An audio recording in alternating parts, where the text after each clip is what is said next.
Today we will learn about if and else statements and the while loops. With if and else, it if and else if and else statements uses conditions that compares two or more values and gives an output based on that condition. So some conditions you need to know are the ones you've already seen before. So with two equal signs, it means equal to.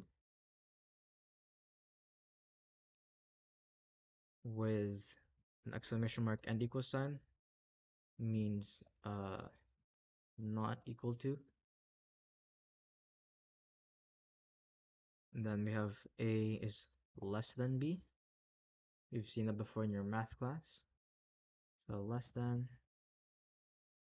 And we have A is less than or equal to B. So less than or equal to. Then vice versa for the greater than. B greater than, and A is greater than or equal to B. So those are just the statements you really need to know to compare your values or variables together. And so to create a statement, we just need to create an if. We need to type the keyword if and then compare two values together. So let's create a value of x, which is let's say 7, and create a value y, which is let's say 6. So if I create a condition where if x is greater than y, we add a colon and we press enter. And make sure you must have that indent here, because if you don't have that indent, it'll create an error. So I'll show you after I create this statement. So if x is greater than y, we'll create an output that we want. So we'll just do print double quotations where x is greater than y. So if to print that, yeah, it's true, because this is a true statement where x is greater than y, and it printed out the output that I wanted. So now I'll show you what happens if you don't have that indent right there. It'll create an error right there. It says indentation error because it expects an indent after an if statement. So make sure you don't forget that. And you can try the other statements on your own. For now, I'll just leave it as this.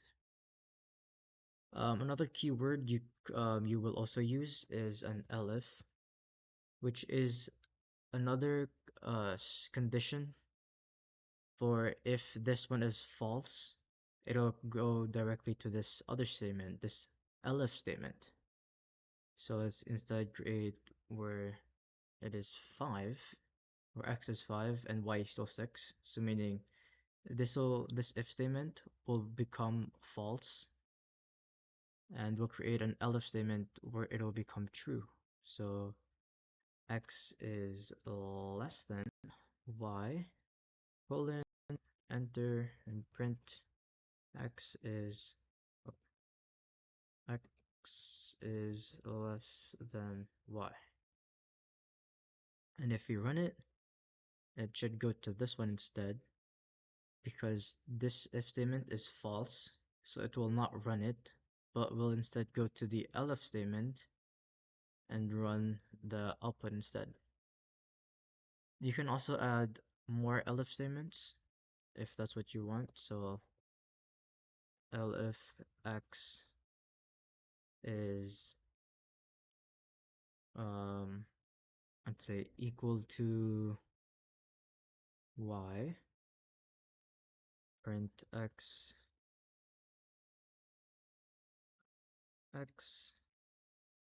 is equal to y. So if we do 5, there we go. Because this is false, it's not greater than y, it's not less than y, but it's equal to y. And lastly, the last keyword you really need to know is else. Else does not need to have a condition. It's a keyword that uses every other conditions that you have not specified. So let's say if you don't have any of these that are true, we just print x does not fit in any of the statements. And if you're to run that, it'll go to else, because we remove the condition where x is equal to y. So since all of these were false, it'll just go else print x does not fit into any of these statements. Another thing is, since I told you that it uses 2 or more values, so if we create another value called z, and we created, let's say, a new value, so let's say 25, make this into 15 as well, and yeah.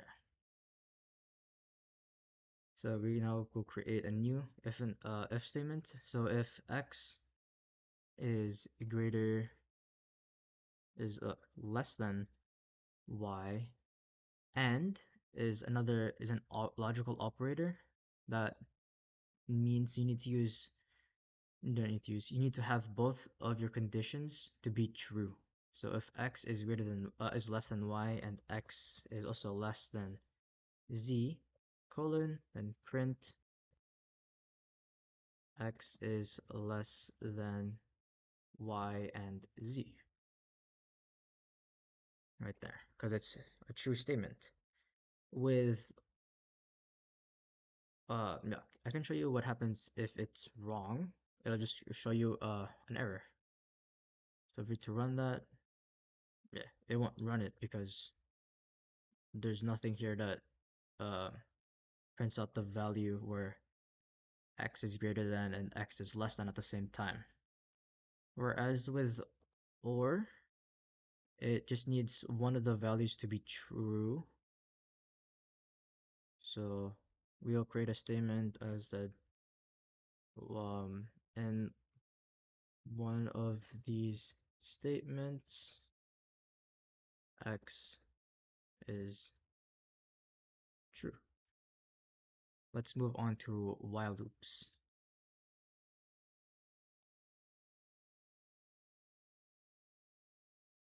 So while loops, or loops in general, but I will only teach you about while loops, will continue to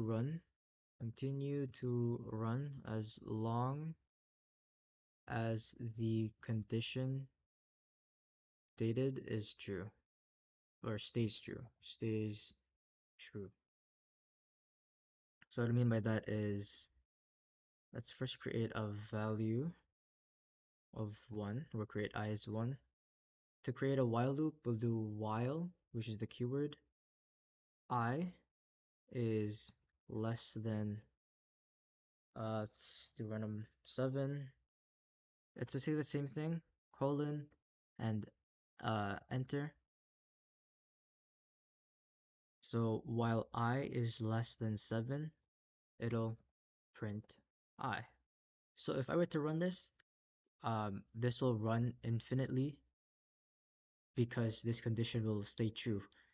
Because I, which is 1, will always be less than 7. So if I were to run this, because you can see right now it's running 1 1 1 1 1 1 1. A way to stop that is we'll do I plus equal 1. So that basically means I plus 1. So what that does is add 1 to the I value. So it'll keep looping this, right? Since it keeps on looping. So if it first loops I, which is 1, oh, it's not, it's less than 7. Okay, it adds another value. It adds 1 to the I. Runs it again. Well, I is 2 now, so it'll add 3 because it's still less than 7. So you keep on going and going and going until I is greater than 7. Well, it only then will stop the while loop. So if I were to run this, there you go. 1, 2, 3, 4, 5, 6. It happens very fast, so I can't really tell you that uh, you can see this happening. It just happens in a flash because programming, you know. A way you can stop this while loop even earlier is we will do if an if statement inside there. So if you do if I is equal to 3, the keyword here is break. So then it'll just stop the while loop. 1, 2. So then there's only 2 values because it takes in the last for the statement itself. Another keyword you can use is continue.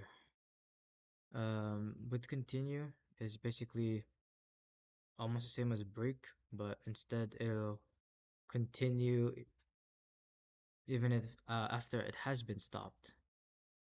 You'll also notice a difference when I put the print I here instead. So when I print it, it'll not only not add in the first value, but it'll also not add in the third number as well.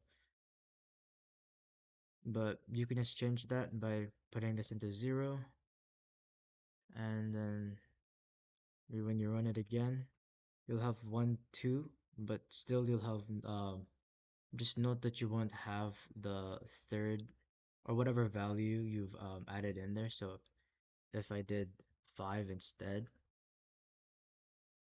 that one would be disappear because like I said, it'll take in that value for the condition, but then it'll still continue because I've added in a continue keyword. But make sure you need to know that with the if statements as well, it is not limited to just numbers. It's you can also even put in words or strings in there as well. So if we do if um, let's do a is equal to, let's create another word. So let's say my money, then print a inside a was my money. So if we created a value or variable for a is my, let's just print, uh, just comment these out. So if I were to run this, inside was my money because this is a true statement. Since a, the variable, was holding my money, the string inside a, and it is true that a is also my money, so then you can also print inside a was my money. And there's also some tricks you can do with while loops. There are some tricks where you can even start printing in multiplication tables or even adding in words as well. So here I can even just add hello and we print that. Oh, whoops. Let's just move this.